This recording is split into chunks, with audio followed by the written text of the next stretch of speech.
Hello and welcome to this week's episode of No Access Required. I'm going to make a prediction.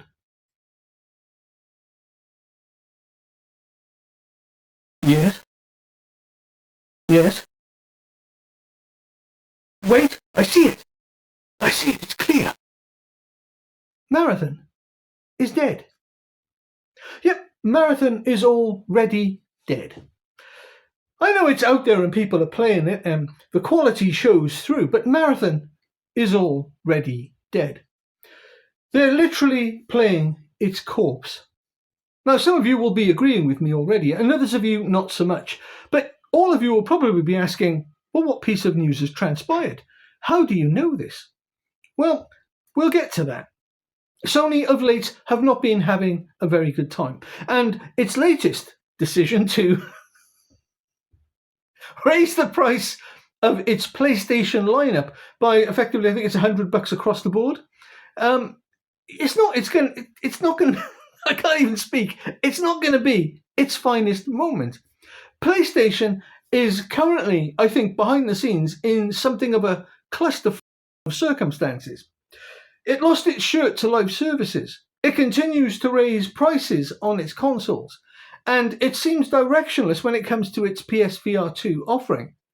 It's spent its last few years since it made the headset basically doing the bare minimum to keep it alive. A far cry from what it heralded with the PSVR 1, and yet here we stand. With millions of billions of squillions of dollars in the hole.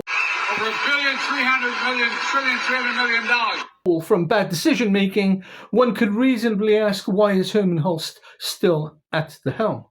Ah, Herman Hulst, it seems as though you may have finally outlived your usefulness. But CEOs are still people. More than that, they are the public face of the company. And even more than that, and some might even say quite insidiously, that the CEO is the company. CEOs have so much reach and power that it can reasonably be said that they are the living embodiment of the corporate entity that they represent. And so when they make good decisions, the company flourishes, and when they make bad decisions, the company doesn't. And that's just on the face of it. That's just the mask we get to see. But what of behind the mask?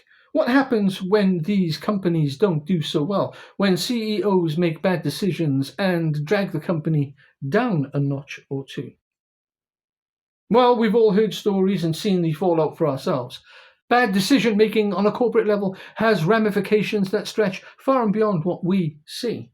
Plans are readdressed and decision making is rejigged in order to take into account these financial losses. But there's something else here which not many people talk about, and that is the corporate reputation of a company like Sony. It's had its corporate balls kicked so many times recently that one could say that it really doesn't want to face another public embarrassment. And I think that's what we're looking at here. Some of you watching will have put two and two together already, and others of you not so much. You'll be looking at the screen, rolling your eyes and going, what are you talking about? Just get to the point. And so here's the point. Corporations have to save face in order that the corporate investor feels confident. The two don't go through life hand in hand. No, there are games being played off against investors all the time to maintain confidence. We're seeing currently how Sam Altman is trying to pull all manner of fast ones in order to keep his AI project alive. But the cracks are showing, and one wonders how long it will be before investors start to jump ship en masse. And so what has this got to do with Marathon? Frankly, all of the above. Sony's latest console price hike is effectively a preemptive strike. It's already made its mind up that Marathon will not survive. But it put Marathon out, spent the extra money in order to at least show the investors on the face of it that this was just a project that failed naturally. And that's something that the investors as a group can at least swallow. Herman Hulst isn't yet at the point where he's running round his office in a panic, stuffing papers into a burning waste paper basket. But I think the investors are biting their nails. Sony as a company knows this and has obviously just raise the prices because markets, hardware shortages, the war. It's all very plausible. But I think, and it may be quite conspiratorial of me at this point, that Sony are in dire straits. At least the gaming division. And Sony needs to make it look as though it's business as usual, until at some point, maybe towards the end of the year, we start to see changes. Herman Hulst will be swapped out for somebody else. And if it doesn't happen at the end of this year, then surely the beginning of next year? What we see being played out in front of us with these price hikes and what will undoubtedly be other measures in the future is just Sony saving face. Because the last thing that the Japanese executives need at this time is another press conference where they all stand up and bow apologetically to the world for a raft full of bad decision making and increasing prices. But there is another string to this rather unfortunate tune being played on Sony's violin, and that is the release of the Steam machine. It is possible that everything I've just said is in fact bunk, and that Sony have indeed spotted an opportunity with the impending release of the Steam machine.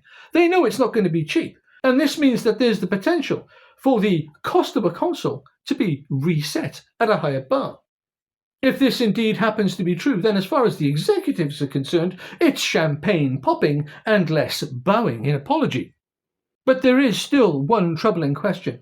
Sony is an old hand at this. It's a games console manufacturer after all, and its methodologies are well understood. But the Steam machine, despite its rather lackluster stats, might indeed, via optimization, end up stealing the console crown.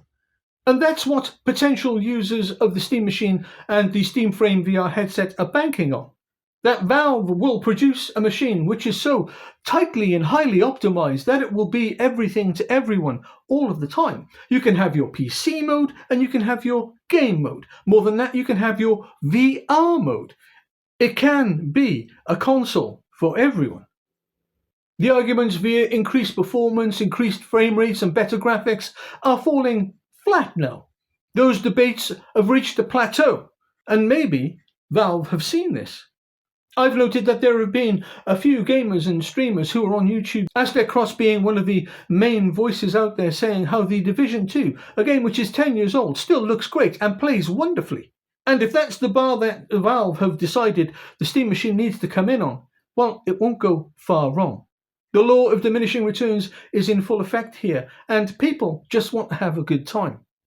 And so whether the price increases are because of Herman Hulst's bad decision making, Sony losing money on the live service model, and Marathon just being a bit of a failure all in, or whether indeed Sony have spotted an opportunity with Steam Machine's imminent release to increase the price to a more new, normalized standard, one thing is guaranteed. We, the gamer, will not only pick up the pieces for these companies' bad decisions, but we'll also end up literally paying for them.